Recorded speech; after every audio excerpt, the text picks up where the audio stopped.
الشاب اللي أنت شايفه ده طلع شال التكييف بإيد واحدة وهوب نزل، وللأسف واحد بيصوّره وهوب الفيديو نزل، الفيديو جايب ملايين، لكن للأسف الشديد ممكن بعد الفيديو ده والله العظيم يلاقيه نام في البيت، ما يقدرش يخش الحمام لا مؤاخذة.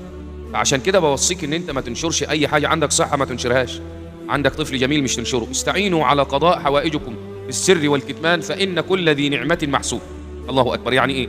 يعني حافظ قرآن أو بتصلي الفجر أو بتحفّظ ولادك قرآن، حد يسألك قُل الحمد لله، ما تقولش حافظ وعامل وتنشر حياتك على الملأ.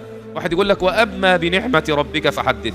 يا حبيبي وأما بنعمة ربك فحدث، مش إن أنت تنشر الحاجات بتاعتك على الملأ والناس تشوفها وتحسدك.